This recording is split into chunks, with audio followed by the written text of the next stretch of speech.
मित्रांनो, कल्पना करा, एक मुलगा आहे, तो दिसायला चांगला आहे, त्याच्याकडे चांगली नोकरी आहे, त्याच्याकडे पैसा आहे आणि तरीही ज्या मुलीला तो मनापासून आवडतो ती त्याला नकार देते. आता दुसरीकडे एक साधा मुलगा आहे, ना मोठी कार, ना मोठा बॅलन्स, ना चित्रपटातील हिरो सारखा चेहरा, पण मुली त्याच्याकडे आकर्षित होतात. असं का होतं? कारण स्त्रिया फक्त चेहरा, पैसा किंवा स्टेटस पाहून निर्णय घेत नाहीत. मानसशास्त्र सांगतं की काही अशा सवयी असतात ज्या पुरुषाला सुरुवातीलाच रेड फ्लॅग बनवतात. मित्रांनो, आजच्या या व्हिडिओमध्ये आपण जाणून घेणार आहोत अशा 6 प्रकारच्या पुरुषांबद्दल ज्यांना स्त्रिया बहुतेक वेळा लगेच नाकारतात. आणि लक्षात ठेवा, या व्हिडिओचा उद्देश कोणालाही कमी लेखणे नाही, तर स्वतःमध्ये सुधारणा करण्यासाठी आरसा दाखवणे आहे. पहिली गोष्ट, खूपच गरजू पुरुष. मित्रांनो, एका मुलीची गोष्ट ऐका.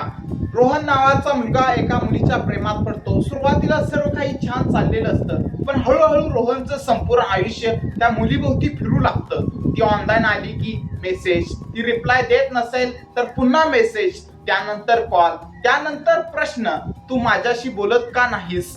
तू कोणाशी बोलत होतीस? तू मला इग्नोर करतेस का? सुरुवातीला मुलीला हे प्रेम वाटतं, पण काही दिवसांनी ते प्रेम नसून असुरक्षितता आहे हे तिला जाणवतं. मित्रांनो, फिजिओलॉजी सांगतं लोकांना अशा व्यक्ती आवडतात ज्यांचं स्वतःचं आयुष्य असतं, ज्यांची स्वतःची स्वप्न असतात, स्वतःचे मित्र असतात, स्वतःचा आत्मविश्वास असतो.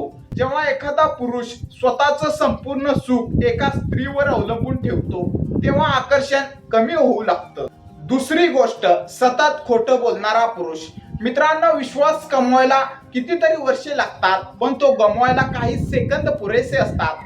कल्पना करा, एक मुलगा मुलीला सांगतो की त्याच्याकडे मोठी कंपनी आहे, मोठं घर आहे, खूप पैसा आहे, पण वास्तव वेगळंच असतं. काही दिवसांनी सत्य बाहेर येतं. आता प्रश्न पैसा किंवा घराचा नसतो, प्रश्न असतो विश्वासाचा.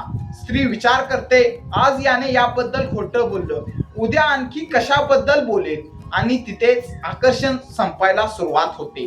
मित्रांनो, तिसरी गोष्ट, कायम नकारात्मक विचार करणारा पुरुष. मित्रांनो, तुमच्या आयुष्यात असा एखादा माणूस असेल जो प्रत्येक गोष्टीत समस्या शोधतो. पाऊस आला तरी समस्या, ऊन आलं तरी समस्या, काम असेल तरी समस्या, काम नसेल तरीही समस्या. अशा लोकांसोबत वेळ घालवल्यावर स्वतःची ऊर्जा कमी झाल्यासारखी वाटते.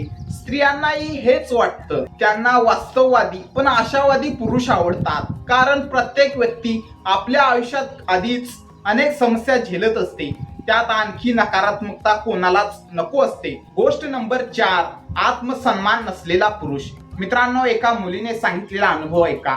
ती म्हणाली, तो मुलगा खूप चांगला होता, पण त्याचं स्वतःचं मतच नव्हतं. मी काही बोलले तो हो म्हणायचा, मी चुकीचे असले तरीही तो हो म्हणायचा, मी त्याचा अपमान केला तरी तो हसायचा.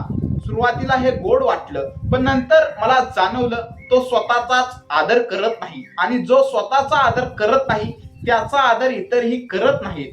गोष्ट नंबर 5, अहंकारी पुरुष. मित्रांनो, आत्मविश्वास आकर्षक असतो, पण अहंकार त्रासदायक असतो. अहंकारी पुरुष प्रत्येक वेळी स्वतःबद्दलच बोलतो.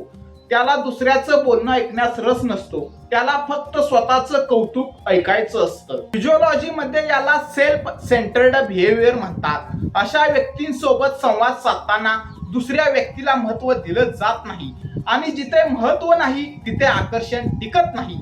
गोष्ट नंबर 6, स्त्रियांचा आदर न करणारा पुरुष. मित्रांनो, हा सर्वात मोठा रेड फ्लॅग आहे. काही पुरुष सुरुवातीला खूप गोड बोलतात, पण हळूहळू त्यांची खरी मानसिकता बाहेर येते. ते स्त्रियांची टिंगल करतात, त्यांच्या भावना कमी लेखतात, त्यांना नियंत्रित करण्याचा प्रयत्न करतात, आणि सर्वात महत्त्वाचं म्हणजे त्यांचा आदर करत नाहीत. कोणतंही नातं आदराशिवाय टिकू शकत नाही. आदर संपला की प्रेमही संपतं. मित्रांनो, लक्षात ठेवा, स्त्रियांना परिपूर्ण पुरुष नको असतो, कारण परिपूर्ण माणूस अस्तित्वातच नसतो. पण त्यांना असा पुरुष हवा असतो जो प्रामाणिक असेल, जो स्वतःचा आदर करत असेल, जो इतरांचाही आदर करत असेल, जो आत्मविश्वासू असेल, जो स्वतःच्या आयुष्याची जबाबदारी घेईल, आणि सर्वात महत्त्वाचं, जो सतत स्वतःला सुधारण्याचा प्रयत्न करेल. मित्रांनो, जर या 6 सवयीपैकी एखादी सवय तुमच्यात असेल तर ती बदलणं गरजेचं आहे, कारण व्यक्तिमत्व जन्मतः तयार होत नाही, ते रोजच्या सवयींनी घडतं. आजचा हा व्हिडिओ तुम्हाला आवडला असेल तर लाईक करा, शेअर करा आणि चॅनेलला सबस्क्राईब करायला विसरू नका.